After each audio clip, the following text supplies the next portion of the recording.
sagantaa VOA AFAAN OROMOO. Harka fuunee daawwattootaa fi dhaggeeffattoota sagalee Ameerikaa akka mul'atan sagaleen Ameerikaa sagantaan afaan Oromoo raadiyooniidhaan dambalii gabaabaa meetir baandii 22-25-31 irratti televezyiiniidhaan Itiyoosaatiidhaan kallattiidhaan magaalaa Waashingtan DC istuudiyoo 53 irraa isinii darba. Guyyaan har'aa wixata 9/22 bara 2021 akka lakkoofsa Itoophiyaatti immoo 9/13 bara 2014 qophii keenya har'aa keessatti gabaasaalee dhimmoota adda addaa irratti xiyyeeffatan qabna. Kan dursu oduudha. Gara oduutuu fi gara odiitiif amma gara tujubeettan isin dabarsa nu wajjin tura.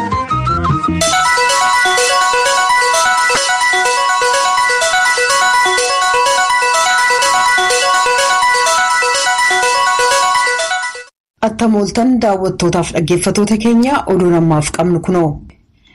Namoonni dhiyeenya naannoo Amaaraa TPLF'n to'atamee jiru keessaa dheessan rakkoo namoomaa keessa jiraachuu dubbatu. Kanneen godina Walloo Kaabaaf Kibbaarraa biyya ofii keessatti qeerraa buqqaan raadiyoo sagalee Ameerikaatti akka ibsanitti guyyaa guyyaadhaan sababa beelaan namoonni du'aa jiran. Namoonnis guyyaa guyyaatti awwaalamu, maatiiwwanis guyyaa guyyaatti firoottan duraa du'aniif gaddaa jiru jechuudhaan kanneen Walloo Kaabaa magaalaa Haayiqirraa buqqaan dubbataniiru. Hoogganaan waajjira ittisa balaaf wabii nyaataa naannoo Amaaraa Zalaalam Lijaalam sabaa himaa naannoof akka ibsanitti lakkoofsi namoota qeerraa buqqaanii miliyoona 2 darbee jira jechuu isaanii Asteer Misgaanaw gabaasteetti. Naannoo uummattoota kibbaa keessaa torbanneen lamaaf uggurri isaa erga kaa'amee booda ka'uunsaa gabaasamee jira. Hoogganaan biiroo nagaaf nageenya naannoo Alamaayyoo Baawudii raadiyoo sagalee Ameerikaaf akka ibsanitti uummanni amma rakkoon nageenya naannoo sana keessa akka jiru hubataniiru kanaaf uggurri sa'aa utuun barbaachisan ofirraa faccisuu danda'u jedhan. Sababaa uggurri kun ka'eef kabroon dhiibbaan dinagdee naannoo irratti qabaateen ta'uu obbo Alamaayyoon ibsaniiru jedha Yoonaataan Zabdiyoos hawaasaarraa. Torbanneeniif jeequmsa lubbuu namaa galaafate erga geggeeffameen booda. Muummichi ministeeraa Sudaan Abdallaa Hamdook mootummaa siivilii akka hooggananiif waraanni Sudaan bakka isaanitti deebisee jira. Hamdook gara aangootti ka deebi'an dhiibbaa ta'een kan ka'e fakkaata. Akka isaan yaadanitti waraana fonqolcha mootummaa onkoloolessa 25 raawwateen haalli jiru to'atamus adeemsicha keessatti hirmaachuun gaariidha. Hoogganni waraanaa sunis Hamdookin aangootti deebisuun mootummaa waraanaan geggeeffamuuf beekumtii kenna tarsiimoo jedhu fayyadameeti. Hoogganni siiviliif waraanaa akka jedhanitti akka qaama waliigaltee waraanaaf paartilee siyaasaa akkasumas paarticha guddaa uummaa jedhamu gidduutti ta'een aangawoonni mootummaaf namoonni siyaasaa erga onkoloolessa fonqolcha mootummaa geggeessamee qabe hidhaman hiikamuuf jiru. Hamdook kaabinee ofiisaa danda'e akka hoogganan aangawoonni beeksisaniiru. Waliigalteen kun akka raga'amuuf tokkummaa mootummootaa Yuunaayitid Isteetsiif kanneen biroo qooda murteessaa qabaataniiru. Fonqolchi mootummaa sun qeeqa sadarkaa addunyaa kan dhaqqabsiisee yoo ta'u Yuunaayitid Isteets michoonni isaaf tokkummaan mootummootaa haleellaalee farra mormii fonqolcha mootummaa sanarratti geggeessame balaaleffatanii jiran. Muummichi ministeeraa Sudaan Abdallaa Hamdook waliigaltee aangootti isaan deebisuu hoogganoota waraanaa kanneen mootummaa fonqolchan waliin erga mallatteessanii booda magaalaa galma mootummaa biyyattii Kaartum keessatti hiriirtonni mormii ammas poolisii waliin walitti bu'an. Gabaasaa guutuu jaallannee dhiyeessa. Baatii tokko dura fonqolchi mootummaa Sudaan keessatti gaggeeffame muummichi ministeeraa Abdallaa Hamdook mana keessaa akka hin baanetti ugguree sana booda uummanni mufatan daandiilee irratti ba'uudhaan mormii dhageessisuu jalqaban. Awudatu juluusum halqatala khaana sawra khaana suwar. Warra nama ajjeesan kana waliin gara barcuma isaaniitti deebi'uun warraaqsichaa fi kanneen warraaqsa kana gaggeessaa jiran ganuudhaa jedhan. Gareen deemokiraasii leellisan hiriirtota hedduu sossoosuuf meeshaa ta'anii jiru. هذه الأحداث التي تدور داخل الغرف المغلقة لا تمثل الثوار. الشارع مطالبه أن يغال كل balbala cufatanii waan isaan hojjetan kanneen warraaqsa gaggeessaa jiran kan bakka bu'u miti. Kan hiriiramee gaafatamaa jiru kaawunsilii waraanaa guutummaatti haqamee siyaasa keessaa akka ba'u gochuudha jedhaniiru. Kan fonqolcha mootummaa Sudaan hoogganaa turan jeneraalli sadarkaa olaanaa akka biyyatti Abdul Fattah Burhaan televiziyoona biyyattii irratti haasawaa dhageessisaniin filannoo haaraan haga gaggeeffamutti Hamdook qaama biyyattii bulchuuf walaba ta'e Saharaa hoogganuu jedhan. Kanneen dilbata kaleessaa hiriiranii mormii dhageessisan immoo uummanni Burhaan akka aangoorraa bu'uu fedhuu mallattoo jedhu qabatanii turan. Akka waliigaltee tolfametti mootummaan ce'umsaa Hamdookiin kan hoogganamu yoo ta'u waraanaan to'atama. Kanaaf humna hagamii akka qabaatu ifa miti. Somaaliyaa keessaa gareen leellistoota Al-Shabaab ajjechaa daayirektara raadiyoo mootummaa kan Moqdishoo lammii Somaaliyaa Abdulaaziz Mohammed Guleediif itti gaafatama fudhate. Abdulaaziz sanbata darbe mana nyaataatii utuu gadi ba'aa jiru boombii of wareegaan ofitti dhooseen ajjeefame. Gareen mirga gaazexeessotaaf falmu CPJ'n Somaaliyaan biyya ajjechaan gaazexeessotaaf furmaata keessatti hin arganne kan addunyaarraa ishee duraatii jedhee jira. Muummichi barreessaan waldaa gaazexeessota Somaaliyaa Abdallaa Muumiin raadiyoo sagalee Ameerikaaf akka ibsanitti kan ajjeefame Guleed nama beekamaa ture sababiinsaas sagantaa raadiyoosaa kanneen waraana Somaaliyaa biyyoolessaaf humnootii nagaa eegsisan gananii Al-Shabaabitti makaman akkaan qeeqaa waan tureefi jechuudhaan oduu gabaasaan raadiyoo sagalee Ameerikaa James Batii gabaaseera. Kadaawwataaf dhaggeeffataa jirtan sagalee Ameerikaa sagantaa afaan Oromooti. Riippaabilikii Dimokiraatawaa Koongoo keessaa hojii albuuda baasuu irratti bobba'anii kan turan lammiiwwan 5 ukkaamsamanii butamaniiru jechuudhaan Chaayinaan beeksiftee jirti.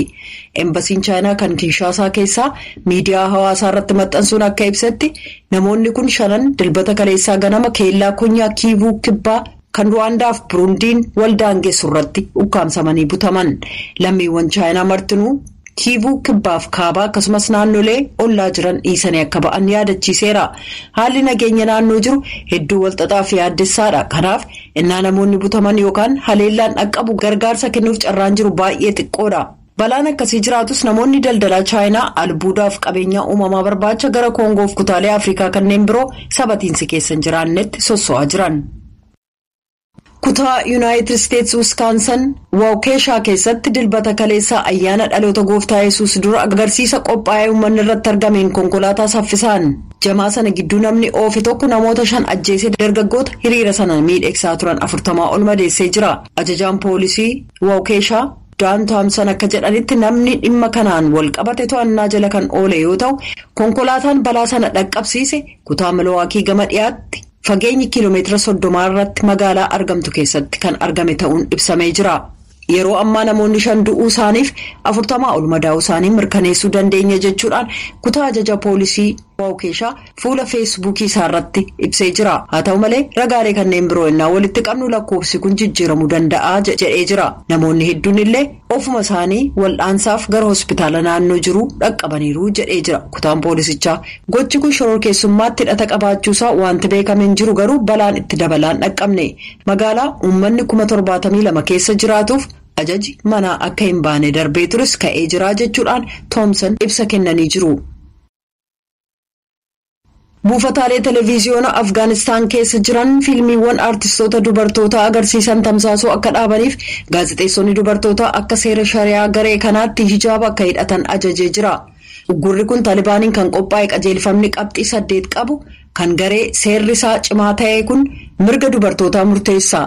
Itti dabaluudhaanis fiilmiiwwaniif diraamaaleen taatolee dubartootaa qabaachuun qaban jedha qajeelfamni sun.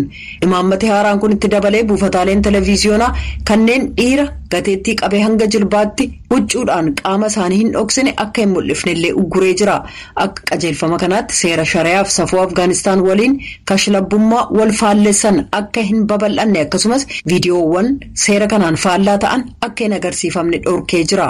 Fiilmiiwwan alaaf biyya keessatti qophaa'an kanneen aadaa alaa galchuudhaan aadaa biyya keessaa faallessan illee darbuun qabanii jedhee jira. Qajeelfamni sun itti dabalee qoosaawwan namoota dhuunfaa arrabsan yookaan kabajaa dhorkan illee ni uggura. Taalibaan erga walakkeessa baatee hagayyaa aangootti deebi'ee qabee akka seera shari'aatti mirga dubartootaa eegsisuuf irra deddeebi'uun waadaa seenee ture.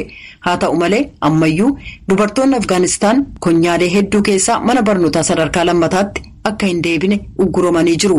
Biyyi kamiyyuu mootummaa ce'umsaa Taalibaan kan Kaabul keessaa dhiirotaan dhuunfatameef beekannaa akka kenneen jiru oduun ammaaf qabnu kanuma.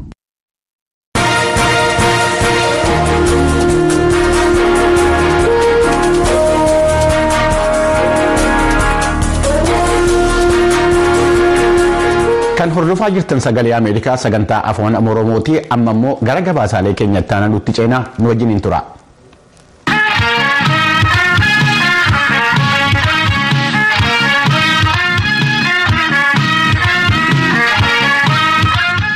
Lammiileen Itoophiyaa fi Eertiraa magaalota biyyoottan alaa 27 keessatti guyyaa kaleessaa hiriira bahuudhaan biyyoottan alaa akka dhimma Itoophiyaa keessatti harka hin galfanne gaafatanii dhimma Itoophiyaa irratti miidiyaaleen oduu sobaa tamsaasu jedhanis balaaleffataniiru. Gabaasa Habtaamuu Suyyuumii qindeessee jaallanneen akka taanutti dhiyeessiti. Dilbata kaleessaa waaree irratti gara White House'tti hiriiruu ka jalqaban dhalattoota Itoophiyaa fi Eertiraa akkasumas lammiiwwan Ameerikaa kanneen kumaan lakkaa'aman ta'uun tilmaamamee jira. Waltaasiftoota hiriira kanarraa akka hubatametti kaayyoon hiriira kanaa United States Itoophiyaa irratti dhiibbaa goote kan ittiin jedhanii fi gocha dhiibbaa ta'uu hin qabnee fi gidduu seensa jechuudhaan akkasumas ejjennaa gam tokkoof looguu ittiin jedhan akka jijjiirtuuf gaafannaa jedhaniiru.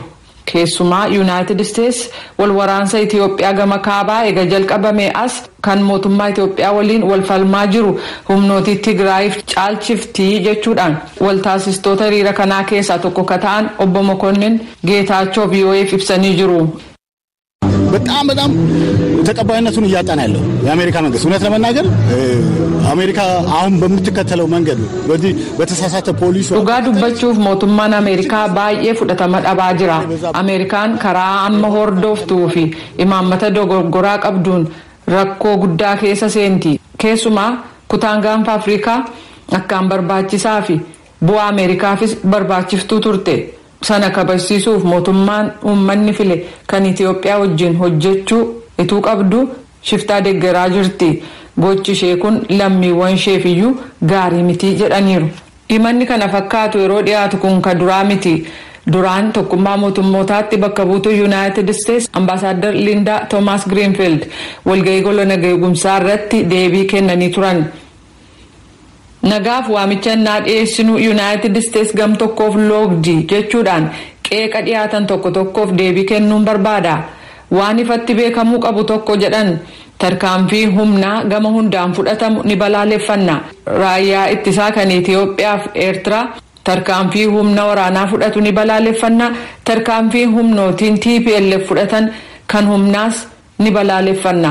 TPLF Tigraayin ala duula waraanaa babal'ifachuu ni balaaleffanna. TPLF bulchiisa naannoo Amaaraa fi Afaar keessaa gadhiisee ba'uu qaba. TPLF fi WBO'n sochii gara Finfinneetti taasisan hatattamaan akka dhaabaniif waamicha dhiyeessinaa jedhan Greenfield. Ambassador Greenfield kana dubbatan iyyuu hirmaattonni hiriira kaleessaa ejjennaa Ameerikaa irraa gammachuun qaban. Isaan kana keessaa obbo Teedros Kaaptimar akka jedhanitti United States ejjennaa ishee sakattaatee ilaaluu qabdi jedhu. ኢትዮጵያውያኖች በተለይ እዚህ ዋይት ሃውስ መተን ለአሜሪካን መንግስት ኢትዮጵያውያን በፍጹም የነሱን ሂደት የማንቀበል መሆናችንና ሀገራችን ውስጥ ካለው መንግስት ጎን ቆመን ለነጻነታችን ለኢትዮጵያ ሕዝብ መብት ለሚወን ኢትዮጵያ ዋይት ሃውስ ዱፍኔ ደምሰ ሞቱማ አሜሪካ ከኒን ፉዳኔ ተኡ ኬኛፊ ሞቱማ ቢየ ኬኛ ጭነ ዳበኔ ብልሱማ ኬኛፊ ምርገ ለሚወን ኢትዮጵያፍ ከቀብሳኑፊ murannoo qabaachuu keenya agarsiisuuf dhufnee jedhaniiru. Hiriirtota keessaa tokko kataate shamarree Haannaa Amaanu'eel rakkoo jiruuf furmaanni harka lammiiwwan Itoophiyaa jiraa jetti. ስለዚህ መደረግ ያለበት እነሱ ኦሬዲ በቃ አሁን በህዝቡ ፈልጎ የመረጠው ኃላፊ እንዳለ kanaaf kan ta'uu qabu namni uummanni file waan jiruuf aangawoonni murtii kennuu qabu. Hundi keenya gamaas gamanaas lammiiwwan Itoophiyaati. Jaalalli ni mo'a. Mootummaa wajjin taanee yoo hojjanne diina biraa alaa hin waamnu. Jaalalaaf tokkummaan hundi keenya hojjechuu qabnaa jetteetti. Hiriironni kaayyoof waamicha wal fakkaataa qaban United States magaalotii 20 caalaa keessatti gaggeeffameera. Wal waraansi waggaa tokko caalaa lakkoofsise dhaabatee gamni hundi mariif akka gatta'an gaafataa ka turte Ameerikaan walitti bu'insa kanaaf gama duula waraanaan furmaanni akka hin argamne ibsa baasaa turteen yaadachiiftee jirti. Torban darbe gara Afrikaatti maluun hoogganoota adda addaa waliin ka dubbatan ministiriin dantaa alaa United States Anthony Blinken rakkoon Itoophiyaa keessaa kutaa sanaaf daafoo qabaataa jechuun akeekkachiisan. Gamni wal waraanaa jiran haal duree tokko malee dhukaasa akka dhaaban gochuuf dhiibbaa gochaa akka jiran ta'uun ibsameera jechuudhaan Habtaamu Siyyuum gabaasee jira.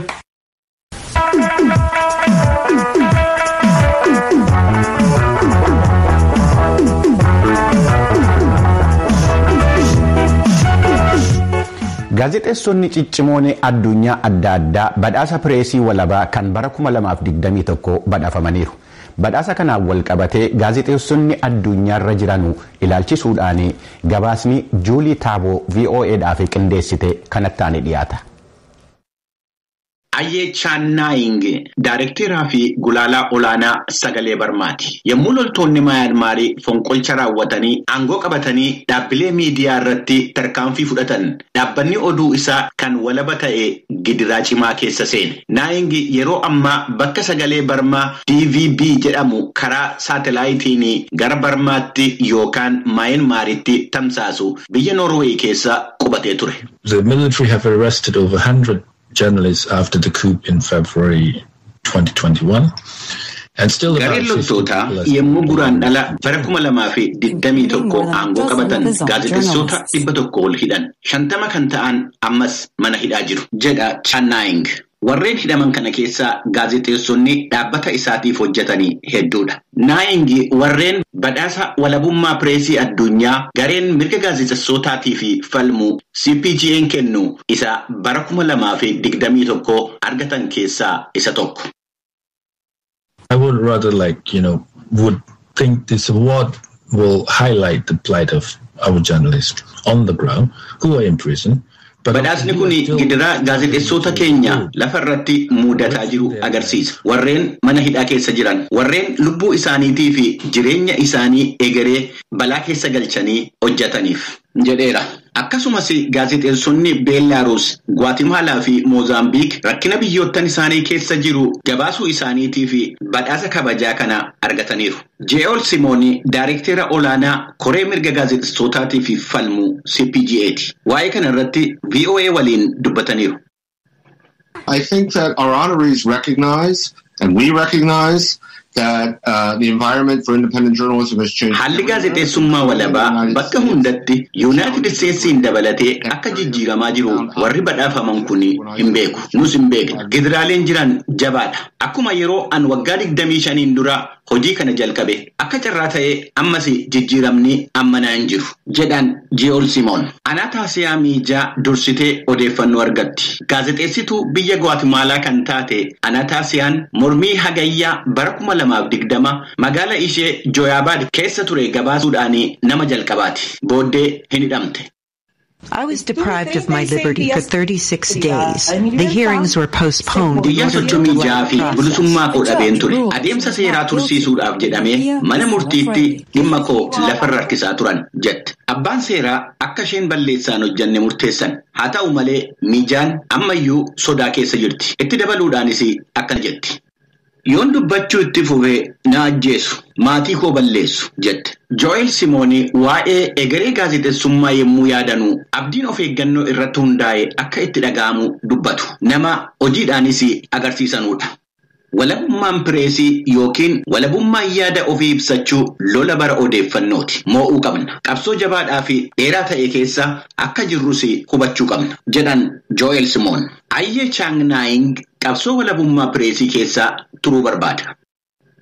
I think it's a really bright future, and now almost more than 10 months after the coup, the military level really egeree ifa qabeessa ta'etu natti mul'ata. Amma erga loltoonni fonqolcha mootummaa taasisanii ji'a 10 ta'eera. Akka biyyattiinii fi uummanni callisan gochuu hin dandeenye. Odeeffannoo hedduu guutummaa biyyattii keessaa argachaa jirra. Yeroo jalqabaatii fi yemmuun Barmaa gadhiisee ba'ee deebi'ee galuudhaaf waggaa 20 natti fudhate. Abdii an amma qabuun garuu biyya kootti deebi'ee galuudhaaf amma yeroo sanaa natti hin fudhatu.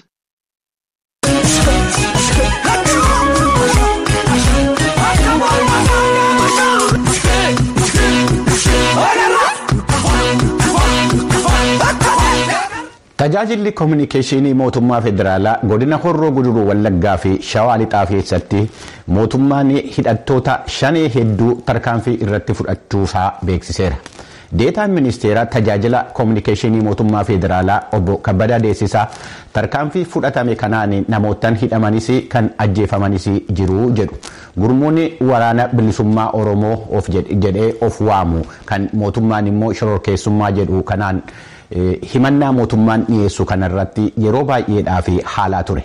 gabaasa kana dhimma kana irratti Naakoor Malkaa gabaasa qindeessa qaba itti aanee dhiyaata. Deetaan ministeera tajaajila kominikeeshinii mootummaa Itoophiyaa obbo Kabbada Deessisaa godinaalee Horroo Guduroo Wallaggaaf Shawaa Lixaa keessatti hidhattoota irratti tarkaanfii fudhatameera jedhan yommuu ibsan torban lama keessatti tarkaanfichi gama humnoota mootummaatiin fudhatamuu dubbatan. Mootummaan shororkeessummaatiin kan farrajee fi shanii jechuudhaan kan waamu. Gurmuun kun immoo waraana bilisummaa Oromoo jechuudhaan kan of waamu hidhattootni hedduun ajjeefamuu fi kanneen boojaman illee jiru jechuun kan dubbatan obbo Kabbadan. Lakkoofsa guyyaa tokkotti yookiin guyyaa lama osoo hin ta'in torbanoota darban keessaa duulli taasifamee jira. Duulli taasifame kun keessattuu sochii wayyaaniin gootu faana wal qabateeti. Humna uummanni Oromoo harka isaa duwwaa isnaayiparii jala dhaabbatee waggaa 3 dura Finfinneedhaa ari'ee kana faana hiriiranii ifatti qaanii tokko malee isaan faana tumsaa goon irraa isaan faana Finfinnee galuudhaaf jirra kan jedhutti deddeebi'eeti kan ba'aa ture. Humni kun humna Oromoodhaan hin taane humna Oromoo garbummaa jalatti hidhee turee fi hidhee jiru ta'uunsaa waan hubatameef tarkaanfiin irratti fudhatamuun dirqama ta'e. Mootummaan waraanni hin barbaachisu jechuun amanuu fi gama nagaatiin hidhattoonni kunneen akka seenaniif tattaaffiin waan taasifamaa tureef tarkaanfichi osoo hin fudhatamin tureeraa jechuun kan dubbatan deetaan ministirichaa. Yeroo ammaas tarkaanfichi kan fudhatameef qaamolee isaan wayyaanee jechuun waamanii fi adda bilisa baasaa uummata Tigraay ABUT waliin hojjechuun wal qabatee tarkaanfichi fudhatameeraa jedhu. Itti fakkaatee qabsootti fakkaatee dabalaman jiraachuu waan danda'aniif obsa guddaadha kan taasifamaa ture. Gara jabinaan tarkaanfiin irratti fudhatamne xiyyeeffannoon guddaan warra isaan ergatanii jechuudha. Mootummaan edda gaafa wayyaanee Maqaleetti galee of ijaaraa tureeti xiyyeeffannoon warra kana waan ta'eef kan ergatu isaanii waan ta'eef wayyaaneen gaafa dhabame warri kunis kan dhabaman waan ta'eef kana keessatti ofii isaaniiti otoo ajjeechan hin mallee fi wallee ajjeesuun baay'een hin taane warra dogoggoree galees warra itti fakkaatee galees maatittis kan deebi'aa jiru waan jiruuf inni kun waan ofiifuu gaduu danda'u karaa jedhuun kan itti deemamaa ture. Haa ta'u garuu iddoo garaagaraatti innaa mootummaan misoomatti waraana karaa kaabatti jiru irratti xiyyeeffatu irratti uummata keenyatti karaa cufanii saamanii qeerraa buqqisaa jiru waan ta'eef tarkaanfiin kun fudhatamuu danda'eera. Gurmuun kun uummata irratti balaa geessiseera jedhanis yommuu ibsan akkas jedhu. Naannoo isaan jiran hundatti Oromoon qotachuu hin dandeenye, qeessaa jiraachuu hin dandeenye, hundaa ol immoo safuu Oromoo karaa cabsuun ilmi namaa aduudhaan gorra'amaa, ajjeefamee gubamaa, lubbuun otoo jiruu itti qabsiifamaa, mana keessatti gubamaa, maqaa Oromootiin saba biraa irratti gaafa raawwatu waan fokkisaa. Immoo waan isaan gochaa jiran uummata Oromoo buqqisuudha. Oromoon akka hin qotanne akka hin horsiifanne gochuudha. Meeshaa uummata keenya irraa hiikanii diinatti gurguraa turanii. Ajajootni waraanaa gurmuu kanaa manca'in ajjeechaa manca'uu qabeenyaa fi buqqaatii uummata irra ga'uuf humnoota naga eegumsaa mootummaa komataa turan. Kana irratti deetaan ministirichaa akkas jedhu. Mootummaan har'a jiru boruu fufuuf gochaa saba biraa ajjeesuu, saba biraa shororkeessuu waan taasisuuf hin jiraatu. Waan qabatamaatti ta'ani kan ajjeesee akkana goone jedhu lammiin biyya alaa otoo nafini warri wayyaaneen alatti bitatee jiru mootummaas akkana godha kan jedhu waan barameedha. Mootummaan waan kana godhuu qabu yakka gadi bu'aa akkasii mootummaan hojjechuudhaaf fedhii hin qabu. Odeeffannoon akkanaas hin jiru. Odeeffannoon kun kan ka'u miidiyaalee gara isaanitti affilee ta'an akkasumas waan isaan kaasan kana ol qabee dhageessisee yakka isaan hojjetan kana dhoksuudha fi miidiyaa keessas hin jira. Sooshaal miidiyaa, ministirii miidiyaa adda addaa irratti hin jira. Kana sirriitti beekna. Yeroo ammaa kana Itoophiyaa keessatti bakkeewwan garaagaraatti waraanaa fi haalota dhabamuu nagaa mul'achaa jiran yeroo hanga kanaa keessatti xumuramu jedhanii goolabuun ni rakkisaa kan jedhan ministeer Deetichi nageenya akka jiraatuuf garuu deeggarsa uummata hundumaa barbaadaa jedhanii jiru. Waraanni kun waraana akka hojii biraa waggaa tokkotti finnaa ji'a tokkotti finnaa jedhanii keessaa ba'uun hin danda'amu. Waraanni wayyaanee faana jiru yeroo gabaabaa keessatti hin xumurama jennee yaadna. Haa ta'u malee rakkoon nageenya biyya kana keessa jiru baay'ee bal'aadha. Rakkoo kana jala dhaabachuu fi yeroo gabaabaa keessatti fixuudhaaf gaafatumsi uummataa cimaan jiraate ergamtoota isaanii uummanni of keessaa baasee wanti bade hundiyyuu karaatti deebi'ee inni waraana filate kun gara nagaatti deebi'ee yoo jedhee yeroon nageenyi dhufu gabaabbachuu mala. Haa ta'u malee rakkoon kana keessaa akka ba'amu uumaa gaafin hin jiru. Deeggarsi uummataa olaanaa waan ta'eef raafamni adda addaa, jeeqamsi adda addaa jiraachuu ni danda'a. Kun immoo hir'achaa kan deemu malee dabalaa deemaa kan jedhu gamaggamni akkasiin jiru. Gaafa wayyaanee faana waraanni dhumate ergamtoonni isaanii iddoo hundaayyuu akka isaan qammanii badan yoomaa shakkiin hin jiru. Gurmuun waraana bilisummaa Oromoo jechuun of waamu mootummaan shanii jechuun kan shororkeessummaadhaan farraje himannaawwan gama mootummaatiin dhiyaatan irra deddeebiidhaan haalaa turee jira.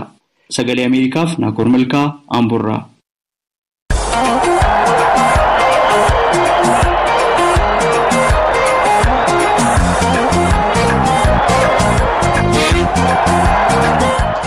Qophiin itti aanu torbanitti guyyaa wixataa kan isinii darbu qophii ispoortiiti.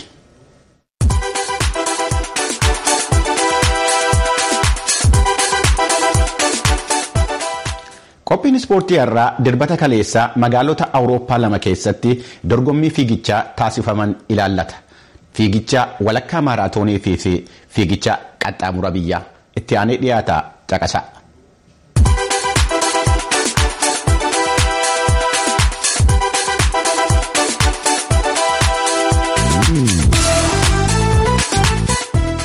Dilbata kaleessaa biyya Poorchugaal magaalaa Liizben keessatti fiigicha walakkaa maaraatoonii taasifameen lammiin Ugaandaa Jaaqoob Kippiliimoo daqiiqaa 57 fi sekoondii 31 xumuruudhaan rikoordii haaraa galmeessee moo'eera. Jaaqoob Kippiliimoo baruma kana Jaappaan keessatti tapha Olompikii taasifame irratti meetirii 10,000 sadaffaa meetirii 5,000 immoo shanaffaa bahuudhaan atileetii xumureedha. Fiigicha kanaan lammiileen Itiyoophiyaa Isaa Hussein Mahammadii fi Garbaa Baayyataa Dibaabaa daqiiqaa 59 fi sekoondii 39 galmeessuudhaan walqixa bahanii lammaffaa fi sadaffaa walduraa duubaanii bahaniiru.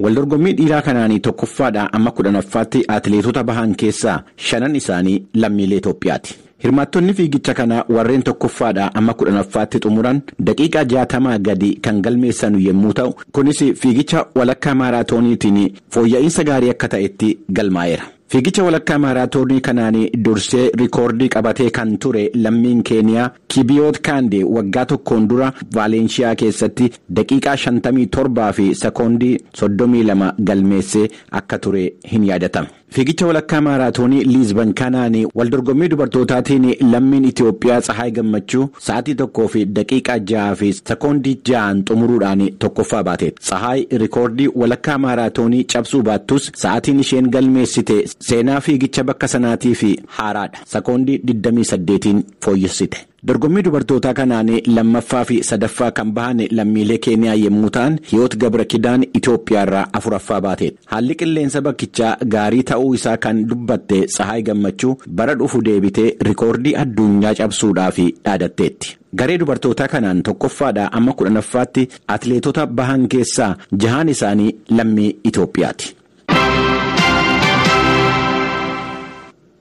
Dilbata kaleessaa biyya Ispeen naannoo magaalaa Siivilii keessatti fiigichi qaxxaamura biyyaa taasifamee ture. Torban darbe achuma biyya Ispeen keessatti fiigicha qaxxaamura biyyaatiin rikoordii haaraa galmeessee kan ture dhalataan biyya Burundii Roodiriigee Kiweeziraa daqiiqaa 28 fi sekoondii 33 xumuruudhaan kaleessas tokkoffaa ba'ee moo'eera. Fiigicha kana irratti lammiin Itoophiyaa Taaddasee Warquu daqiiqa 28 fi sekoondii 33 xumuruudhaan lammaffaa ba'eera. Lammiin Itoophiyaa biroo Nibirat Malaakuu daqiiqa 28 fi sekoondii 42 xumuruudhaan sadaffaa ba'eera. Tokkoffaa ba'uudhaan ni mo'ata jedhamee kan tilmaamame Taaddasee Warquu sa'aatiin inni galmeesse isa tokkoffaa ba'e wajjiniin garagarummaa sekoondii 1 qofa qaba.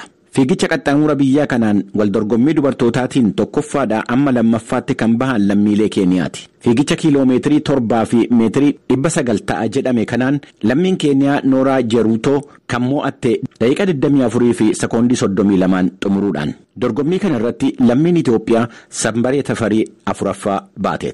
Hordoftoota keenya qophiin ispoortii har'aaf qabnu kanuma.